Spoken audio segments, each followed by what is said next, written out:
wasn't in the room when we announced the ground rules. Just remind everybody that we will give Congressman Gibson 3 to 5 minutes to make an opening statement. We will proceed with questions from the panel, 90-second responses. We will then have questions from the public. I'm quite content to use the questions I have again. If there are additional questions, I invite them from members of the audience. Just a reminder that this is a panel on sustainability. Of course, issues are linked and related, and sometimes other issues outside of that broad policy area are mentioned. That's certainly understandable, but we are focusing on sustainability issues. I remind you too that demonstrative behavior constrains the amount of time available for substantive questions. Having said that, I'm loath to behave in an unfriendly way. So I'll remind you that please be reasonably restrained. And without further ado, are you acquainted with the panelists? I'm all set. Okay. Congressman Gibson. Thank you.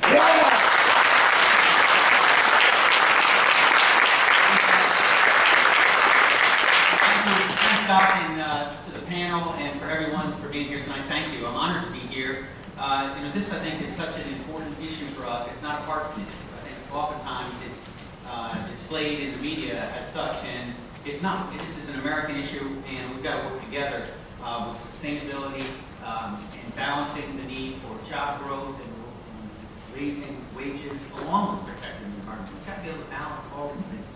And I'm proud of the work that I've done. So I'm glad to be here tonight to talk about the partnership that I've had with the Environmental Defense Fund, with the League of Conservation Voters, with Scenic Hudson, and the land conservancies throughout the district, giving them a voice in the critical Farm Bill process. That Farm Bill is how we, in large measure, get so many of our initiatives into law, is that Farm Bill. And so I felt that was one of my highest responsibilities, is to give a voice to our professionals. And I can tell you that this country is very indebted to our region. We have some of the strongest professionals when it comes to conservation, the environment, and sustainability, and it's shown in the Farm Bill. And look, on this issue of changing weather patterns, there is no doubt. You know, my time going through Hurricanes Irene and Lee, and being in the muck in Prattsville, and then shortly thereafter dealing with Lee that came, and then the next year Sandy, we've had 500-year floods come to us on multiple occasions in the last several years. So either you believe that we've had a 1 in over 100 million chance, or you believe, as I do, that we have changing weather patterns. So the question is, what are we going to do about it? And look, I think what I've learned in my lifetime is that a couple of things. First of all, it should be grounded in fact and in science, and then also we should find ways to get on common ground to make a difference. And I think it's important to identify why variables, things that the effect we want to achieve. And I think emissions clearly is one of the areas where we have to do better, reducing carbon emissions, and then also protecting people and property. I see them both as important end states that we need to pursue. In terms of X variables, where I've been putting a lot of focus is on research, development, and prototyping for energy efficiency and renewable energy. And I'm hoping we can talk about that at some point in the questions, take a strong stance on that. And then also reducing emissions. There's a number of things we can do. I was the only Republican that supported the administration when it comes to reducing emissions from power plants. I think we actually have an achievable goal there and want to see us continue to move forward. Maybe we can get to that in the question. And I'm proud of the fact that I have the best record in the country, the United States of America, in the House of Representatives among Republicans, the highest score from the League of Conservation Voters. And, you know, I will tell you that I've been identified as a champion by the Conservation Fund. 33%. I appreciate it. And, you know, I have this is important too. Congressman, excuse me, that's not okay. That's just not okay. So we will proceed in a civil fashion. By the way, I'd like to remind the panel and the Congressman that I forgot that some members of the audience are having difficulty hearing, so please be sure to speak into the mic. You're doing fine. Thanks, Doctor. And I want to say that, look, I want to be very practical, too. As I say here tonight, I have the strong support of many constituencies that are really important for so many things, including this issue. The farmers, laborers, including the building construction trades, small business owners, just endorsed today by the NFIB, the Chamber, manufacturers, sportsmen, the Humane Society. It's a very eclectic set of organizations that support me, and I think that's a validation of the approach I take in the United States Congress. And look, we have done hard things. And that line bill that we got passed through the House, folks didn't think that could get passed. And we were able to get that passed. The Farm Bill, there were those that thought it would never get passed. And as I said, that Farm Bill was really important to conservation and to the environment of our farmers. The Water Resources Bill, another very important bill. So my point to you is when you look at those three bills that are very important to the topics we're discussing tonight, I've taken on a leadership role in those areas, an ability to bring people together to get things done. And quite frankly, this is in contrast to my opponent tonight. You know, if you take a look at where he is, and look, when you say you're going to vote against the Farm Bill, no bill is ever perfect.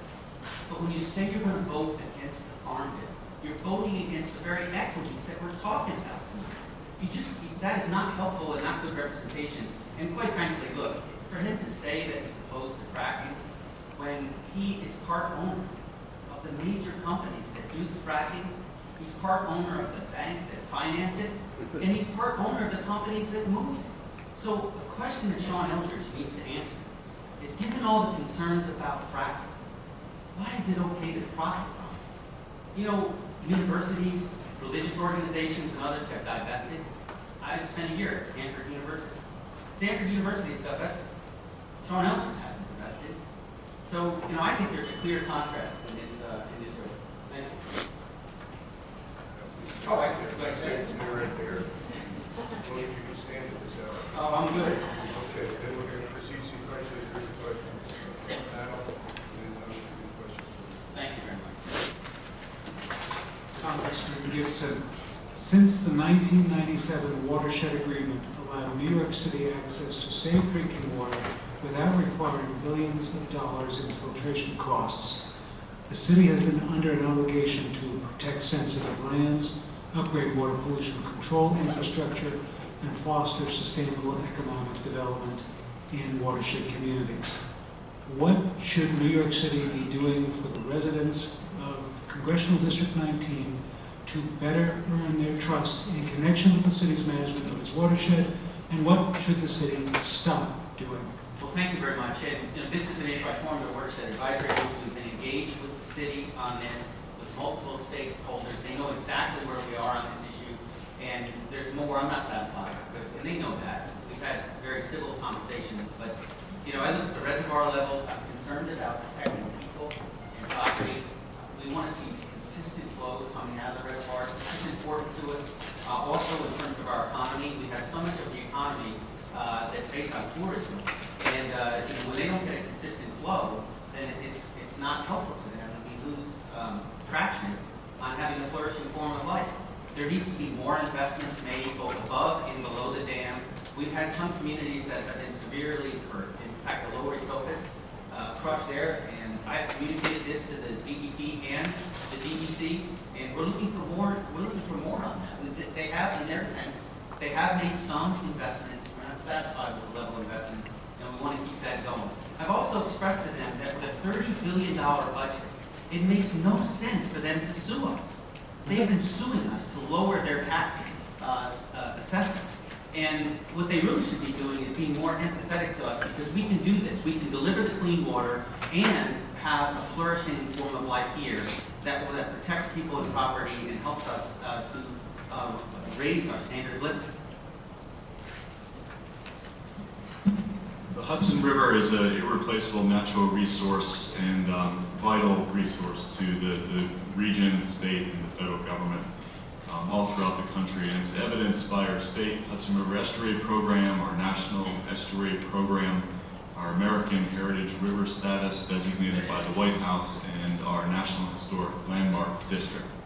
Yet the region faces a new threat, and that is dramatic expansion of U.S. shale oil products that have resulted in highly volatile Bakken crude and highly toxic tar sands crude being transported on and along the river by train, boat, and barge. There have been many unfortunate accidents involving these oil products in North America over the past 2 years. My question is, U.S. Department of Transportation has opened a public comment period to inform the writing of new rules that govern the transport of Bakken crude oil, but the proposed rules do not go far enough to protect public health, safety, and the environment. Would you support the creation of a new designation for a region to be administered by the federal government that would name the Hudson Valley as a high consequence water resource, thereby requiring more stringent safety rules and routing standards for trains and water-going vessels carrying Bakken tar sands? Yes, I would. And as you know, Andy, I've been working with Scenic Hudson and the League of Conservation Builders, very concerned about where we are. When I had this meeting and got briefed on this, I explained that as a former commander in the military, the risk assessment on this operation is off the charts. We've got old train cars, we've got tracks. There's been an inspection in the last few days, and we found a major deficiency up in the western part of New York. We had, up until recently, we had our first responders that were not adequately trained to deal with this. Now, we are taking some steps in mitigation. The Kingston Fire Department went through training not long ago, but we have a long way to go. These cars are outdated, and the number of new cars that are at least better is about 15 to 20% of the total fleet. So we've got to improve the fleet. We need to take a more robust audit of our tracks.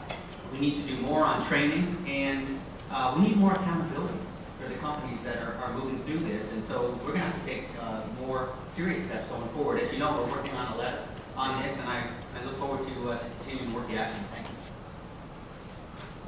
Congressman, as you know, here in New York, we do have a de facto moratorium on hydraulic fracturing or fracking. But coming from a federal perspective, what type of legislation would you support to protect communities when it comes to environmental regulations and putting the fracking industry on equal footing with other industries? Well, thank you. And as I mentioned in my opening statement, for my opponent to say that he's opposed to fracking, when in fact he's part owner of these companies and he's making huge profits on it, it's a real problem. And, when you take a look, I'm surprised he's not running for governor, given the fact that what he's saying, where he can make the most impact is running for governor, because that decision, ultimately, as you allude to in your question, is going to be at the state level. At the federal level, there's been one vote on fracking, one vote. And I was one of 2 Republicans that voted to protect water and air. Now, beyond the one vote that we've had on fracking, I am the Republican lead for the FRAC Act. This was Maurice Hinchey's legacy here, and the lead author is Diana DeGette, a Democrat from Colorado. I'm the Republican sponsor of the bill. In this day and age of huge bills, the FRAC Act is 4.5 pages.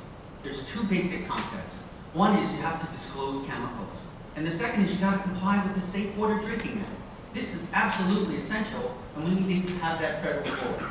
And then, beyond that, I think that we need to move these investments. We have over $4 billion in investments in fossil fuels, and we're under-investing with regard to energy efficiency and renewable energy. And I have taken votes to move that money into the EERE account, and we need to do more of that going forward.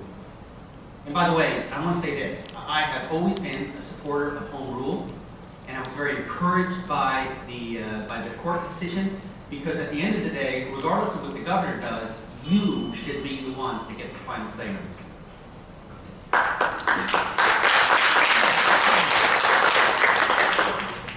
New York State Comptroller Thomas DiNapoli issued a report in September stating that we need to spend $800 million more a year than we are at present to avoid falling further behind with wastewater infrastructure needs here in New York, and the numbers are similar for water supply system infrastructure needs.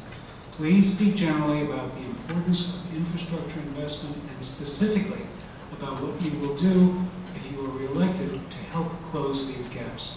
Well, it's critically important. The lady who does this for our state is Pat Scalera, and I've had many meetings with her. She knows You can count on me. I've led the letters to increase the authorization and the appropriations for this account, and it is real.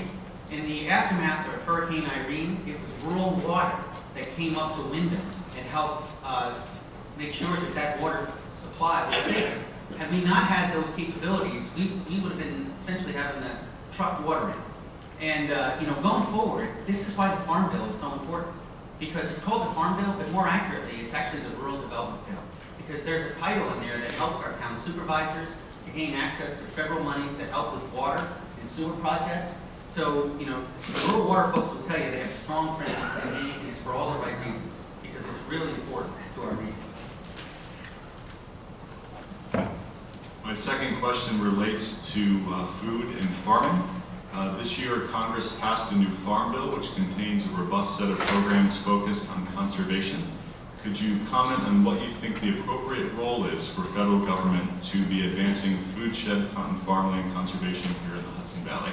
Well, this is just central to the whole question here. And I was asked out there by one of the reporters, what's one of the major issues for our environment?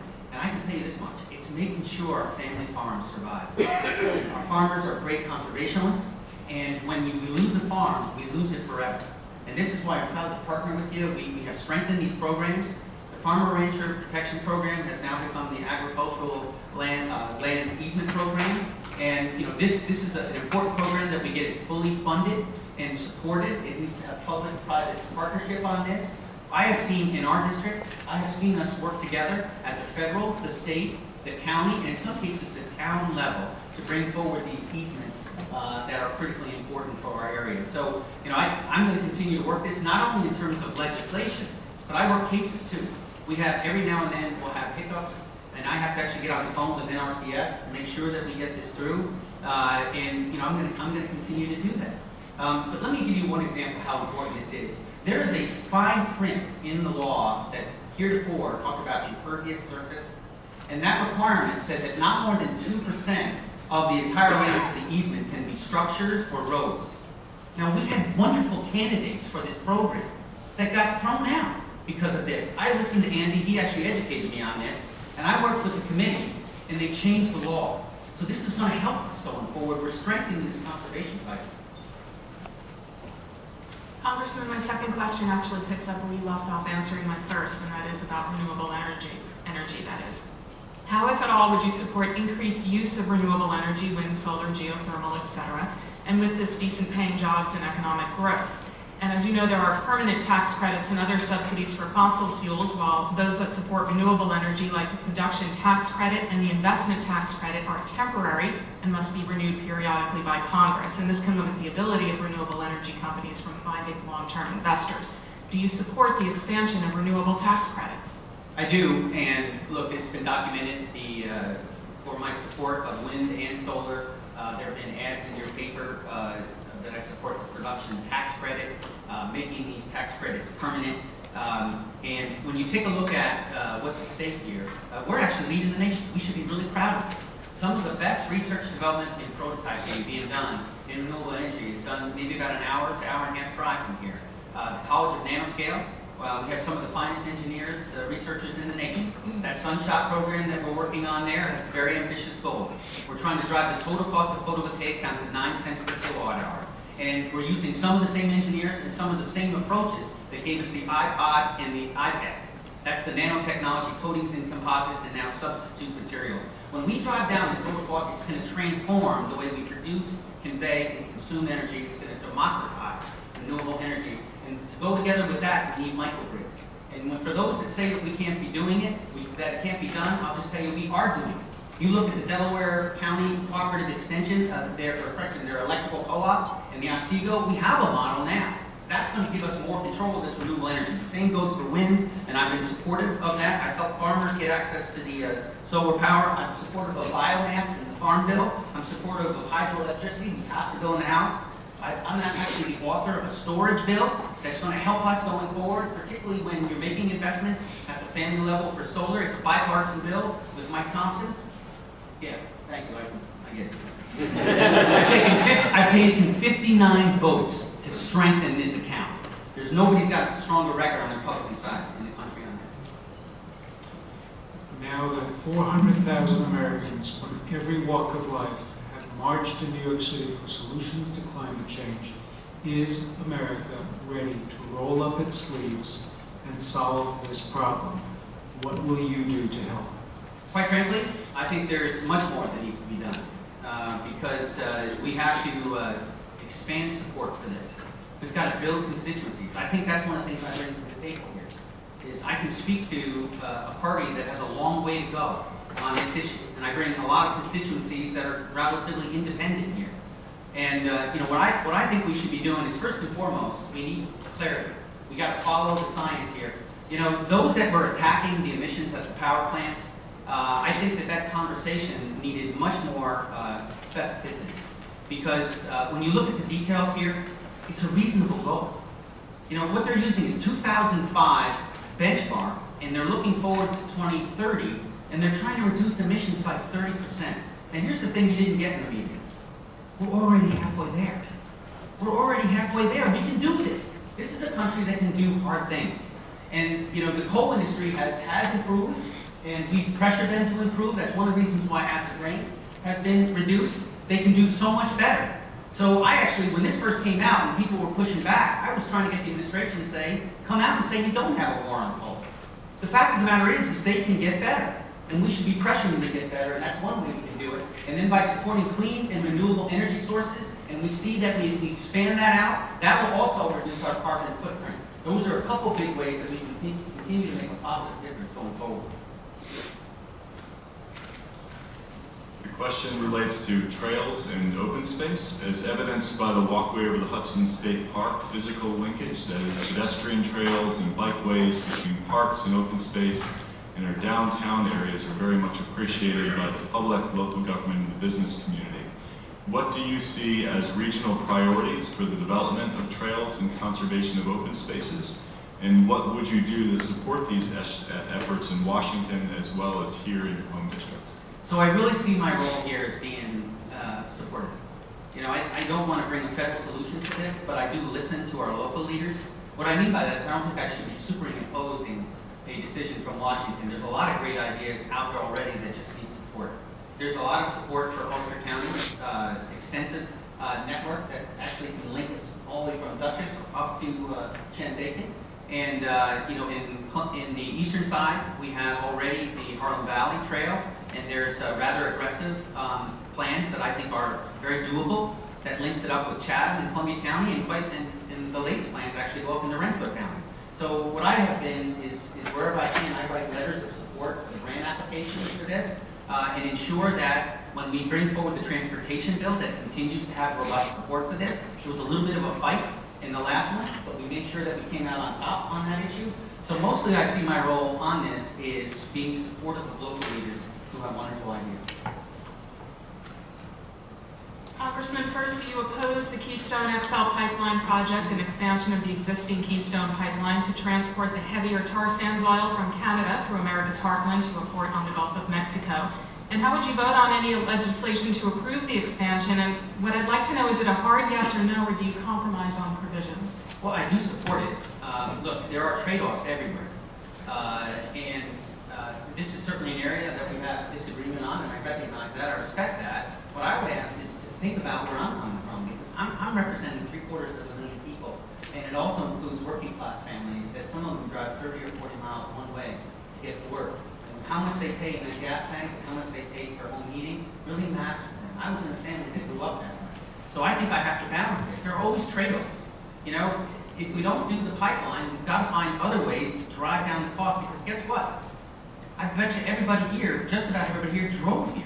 You drove an automobile. So we have to have, I believe, that we have to have both feet on the ground as we're working to improve in every way on emissions. We also have to recognize just the facts of life, that we have working class families that are really being hurt. Now, in terms of the specifics, I'm absolutely willing to read if there are ways to continue to, just like we're doing with coal power plants and power plants in general, to have them reduce the amount of emissions. If there are ways to keep pressing this to make it safer and cleaner, I'm absolutely all over that. One final question from on this side of the room. For decades, elected officials have been speech-making about about how protection of the environment and expansion of the economy should both be doable. Yes. But it clearly hasn't always worked that way. How do we bring these two essential goals, protection of the environment and expansion of the economy, better into sync with one another? Well, great question. And I think, that's really the value that I bring to the table, because there's a long way to go on my side of the aisle on this. What I try to say on this is that I think a lot of times the left and right talk past each other. I hear the right and they say, well, we need to get back to a balanced budget. The deficit is so critical, the left just doesn't get it. And then I hear the left say, it's, the environment, we're worried about next generations, and the right doesn't get it. They're both saying the same thing. They're both saying the same thing. What they're saying is that we need to have a situation where we don't leave the next generation with a mountain of debt, and we can't leave them with an earth that's not sustainable and habitable. So the question is, how do we do this? I think supporting farmers is one way to do this. That's one of the reasons why I work hard with the agricultural community, because to the extent that we have farmers, they're going to be looking after their land, they're going to be good stewards of their land. I'm also very supportive of all the conservation programs that have come forward, because I think that that's a way that we can bring forward. There's great jobs in this. Look how much tourism has expanded in our area because of the way we've taken better care of our environment. So, there's certainly a ground that we can get on, that we can find ways to grow this economy in smart ways. And in the renewable energy, there's going to be great, we're going to get there. I want you to know that with this solar power, we're going to be the country that perfects this. We're going to be able to drive the town. And when we do, just as you see manufacturing now for the nanotechnology, we actually produce, we manufacture the most state-of-the-art semiconductor in the world right now. Nobody does it better. And we're going to be doing that for solar power once we make these breakthroughs on research, development, and prototyping. And that's going to create jobs, manufacturing jobs here. Okay, now, Congressman, thank you. I'm going to read out some of the questions from the audience, and we'll proceed in that way. I'm all set now. Pam Kripsky of Highland asks, how have you counteracted SNAP budget cuts, which were part of the formula? Well, look, take a look at what the President of the United States said on this. The President of the United States, when he signed it into law, when he signed that bill into law, he said that we have been able to reach a place where we can help our farmers, help conservationists, help broadband in a way that doesn't harm children when it comes to nutrition. And that's what the President of the United States said. The provisions in there, it had to do with a provision that had come earlier in 2008 when it came to the heating program. And essentially it's like this. If you qualify for any kind of heating program, you automatically got bumped to the highest level of food stamps. And what ended up happening is some of the states read that and they started sending $1 checks to families for heating so that they could automatically get bumped up from the basic rate of food stamps to the highest rate. And the Inspector General found this. And the Inspector General did a report on this. And so what we said in the Farm Bill is, come on, states, you got to send at least $20 if you're going to move anybody from the basic level to the highest level. Now, here's 2 points. If a family's qualified for the highest level of food stamps, there was nothing in the Farm Bill that stopped them from getting the highest level. And the second point is, it allowed for federalism. It allowed for governors, if they so desired, they could override that. And that's what Governor Cuomo did in New York State. So as a consequence, in New York State, there's been absolutely no reduction in food stamps.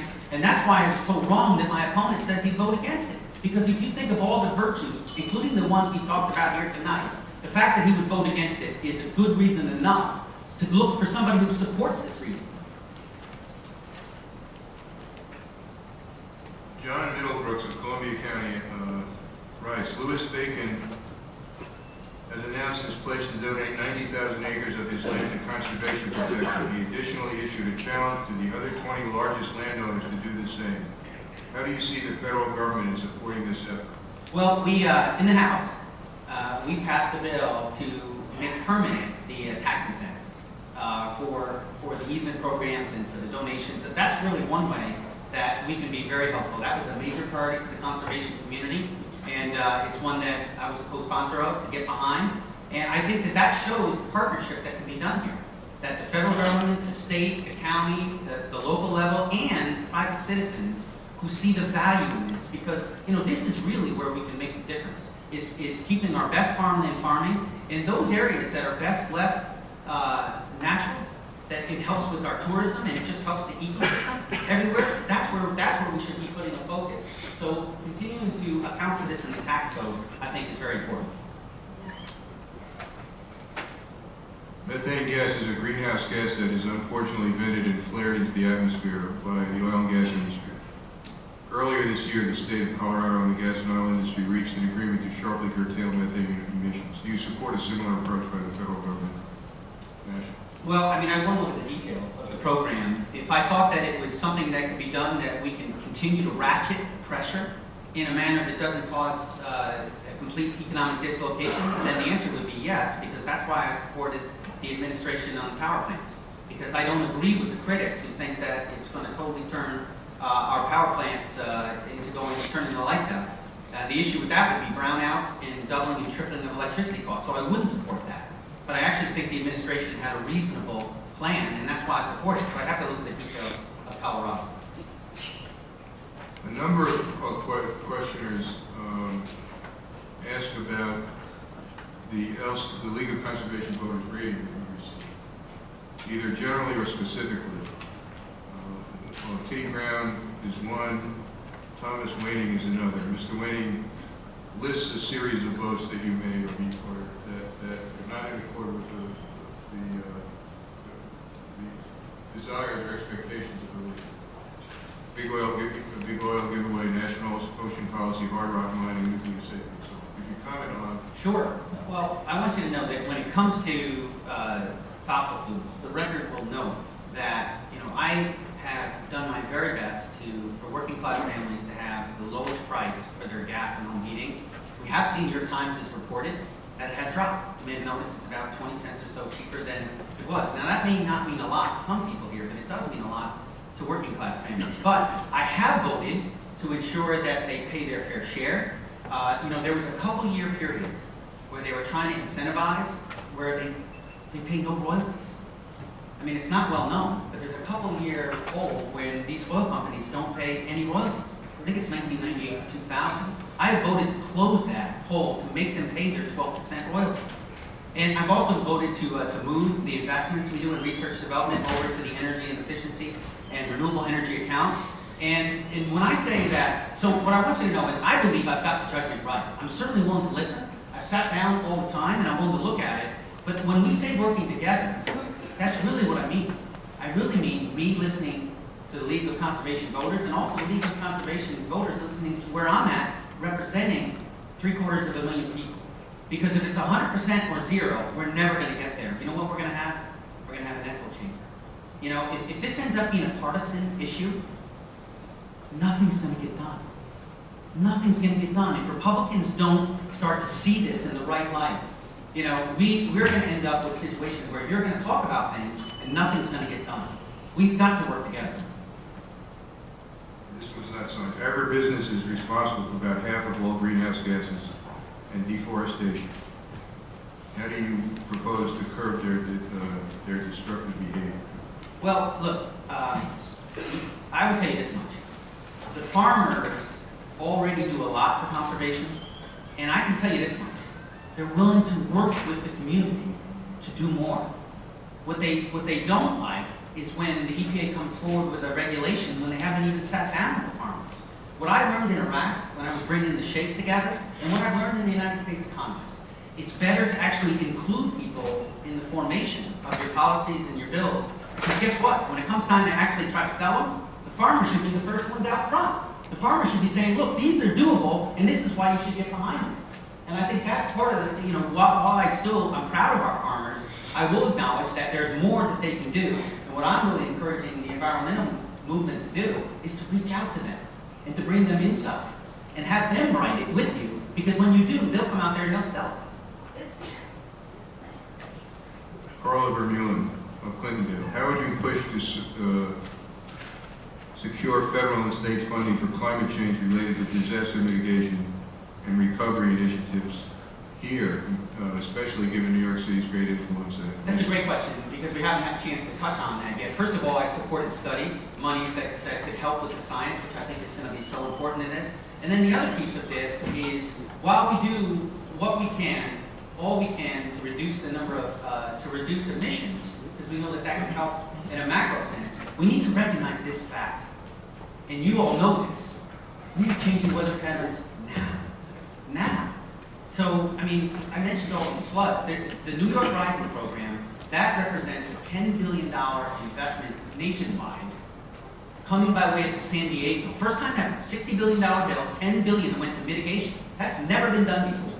That kind of significant investment. That money is meant to be used for protecting people and property going forward. You know, I was proud to be part of that conversation because representing our area, and quite frankly, before I didn't represent this area, but I did represent areas hit bad by Irene and Lee. And while I'm very grateful for the federal monies we got, we didn't get enough.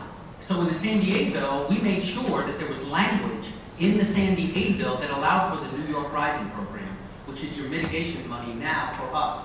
And so the important thing is the administration of that program, because there's much more that we can do to protect. So what I'm talking about is a compromise approach, which is called the Colorado approach, which is wherever you can, try to take the energy out of the stream by allowing for a floodplain, and where you can't, where people are living, you're going to have to do some maintenance. Because you, whether it be levee or any kind of maintenance, because you already have people living there, unless you can convince them to move. But I will tell you that that is also an issue that needs to get more media coverage and more support going forward, because it is part of the situation we're dealing with now. So from Chris Harp, what is or will be your intent to make people aware and sanction or not sanction the use of systemic pesticides that are now proven to be very damaging to beneficial pollinators? Chris Harp is a bee cultivator and farmer. Well, I think the community will know that there's only been one vote on this in the United States Congress, and I voted with the bee community. We're not where we need to be on this. I have listened carefully. I'm actually being told right now to really keep my powder dry because they're trying to work on a compromise. But you know, for those that may not be aware, and we have seen disappearance of bees worldwide, it's a major issue. We have not yet to the bottom of it. We certainly need to do more research on this, and we need to take action of some kind once we get a better azimuth on the direction we need to head. What is your position on nuclear power at Indian Point? That's Carolyn Hansen of Stone. Yeah, well, look, I mean, I think we need to let science lead the way here. Here are the facts. We right now have 4 power plants, of which there are 6 reactors in New York. The last time I got a briefing on this, 14% of the bids for our energy, according to the ISO, was through nuclear power plants, and 32% of the consumption was from nuclear power plants. So basically, every third minute, our power right now here tonight is coming from, if you want to use that distributed property, is coming from a nuclear power plant. Now look, if it's unsafe, it should come offline. If they can't make it safe, then it should come offline. But until we can get a plan that will replace that energy in a thoughtful and meaningful way, you heard me mention earlier trade-offs, we have to live with the reality that if you don't want to have groundings, and if you don't want to have doubling and tripling of your electricity costs, then we have to just have a safe regime at Indian Point. And then going forward, you need to have a good plan that will make up for those megawatts and do it in a manner that's also acceptable to you. Because the trade-offs are obvious. So, what is the biggest difference between you and your opponent when it comes to the environment? well, like I said, I mean, I've got a record. I stand behind these folks. I know it's not 100% of what folks may be looking for, but I sincerely believe in my heart that I have listened to everyone, and I've tried to bring people together that addresses the needs of the whole community. And I believe it's, you know, why did the Environmental Defense Fund run an ad for me? Heck, I have no idea, but I'm glad they did. You know, if you ever have these moments when you watch something and you feel like somebody gets you, I feel like they got me. You know, if you look at what the ad said, it said I was trying to bring people together to lower energy costs and protect the environment. My opponent, you know, he says these things, but he's making record profits. That ought to mean something. You know, why is it that this guy can profit from this? He should divest. He should divest like Stanford University and other religious organizations have done. He should walk the walk. I'd say that's a big difference because in my life, that's what I've done. When I had to give a mission, I didn't tell my troops to go take the hill. I got out front and said, we're going to the hill. follow me.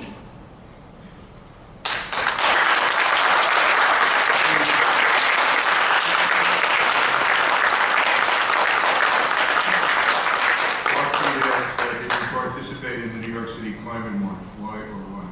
What's that? Did you participate in the New York City Climate March? No, I had of course, like I do every day, a busy schedule here. I did follow it. I did read about it. I've talked to constituents who were there. In fact, this week I had another meeting with this group. It's a new group. I've met with Climate Lobby.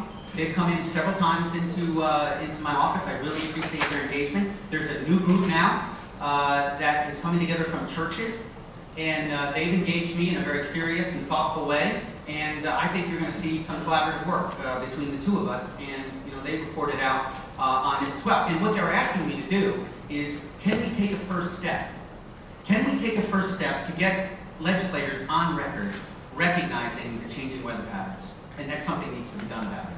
And I think if we word it in a way that makes it ever so clear, whether you're in California and you're dealing with fires, or you're in Missouri and you're dealing with increasing number of tornadoes, or if you're here in the Northeast and you're dealing with these storms, that we want to write this in a way that a legislator will not vote against it, because we think that could be a tangible first step going forward.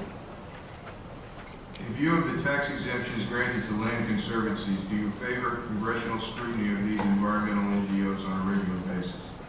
Well, look, we've already had it. I mean, this is one of the reasons why I'm the author of a bill. As I mentioned earlier, this bill will actually allow states to have county-level land conservancies hold an easement and manage it.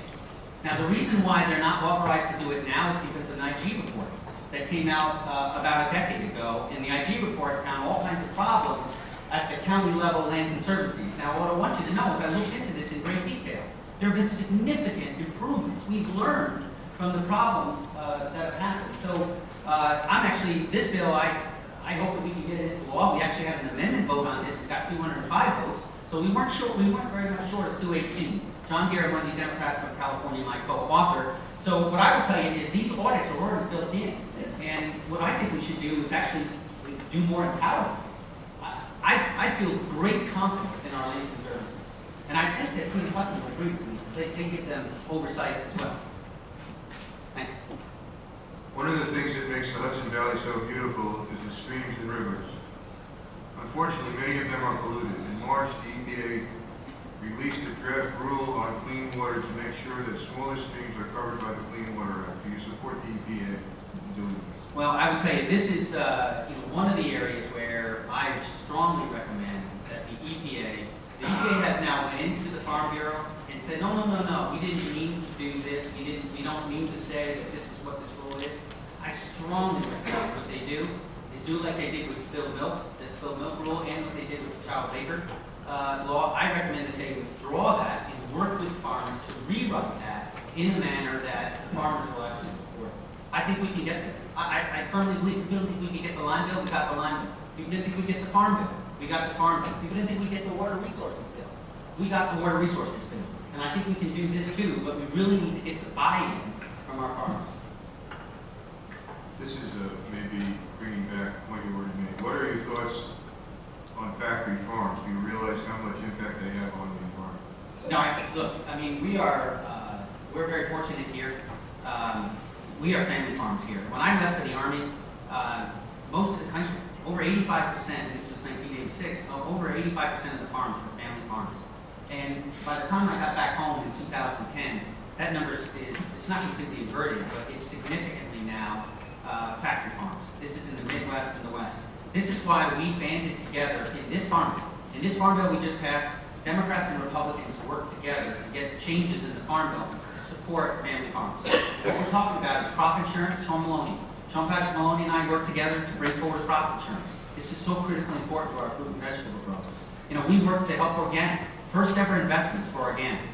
$100 million worth of investments. We saved their checkoff program. We brought forward a checkoff program, and we saved the money that helps them with some of to defray some of their costs, the 5 years it takes to get the certification. We got good investments on research in general. We got beginning farmer programs, strongly supported. And listen, all I did here was listen to the leaders. One of the national leaders in the Young Farmer Coalition is Lindsay Shute. She lives in Claremont. Her farm, the Hardy Roots. She brought it to me. We introduced it with Sergeant Major Walls, another veteran, a Democrat from Minnesota. We got about most of that, 2/3 of that bill into the Farm Bill. And, you know, that's a way that we can bring forward, have constituent-driven legislation that can help us in so many ways. Would you vote to make the enhanced federal tax incentives for conservation easements permanent? Yes. It's a good program. What would you do to promote it within your party? What's that? What would you do to promote it within your party? I'm already engaged with conversations with my colleagues. Look, you know, we did get a step forward in a bill we passed about a month and a half ago that I mentioned makes permanent one of the incentives that helps conservation. So we really just need the Senate to pass that now. And if they don't pass it in its entirety, then they ought to send some version so we can conference it and actually get that done. May I do two more, please? Two more questions. You got it? The Land and Water Conservation Fund is the federal government's biggest program for conservation, but it expires next year. We support permanently reauthorizing. I do, and look, I just met with the Conservation Fund yesterday. They have identified me as one of their champions. There's, I think there are 11 Republicans and 11 Democrats, but they view me as somebody who really fights hard for them. I've written letters, have been leading on letter. I've worked that needs to be appropriations letters, and our constituents use it. Our leaders, the Rensselaer Plateau Alliance, uses this program. The Columbia Land Conservancy, really.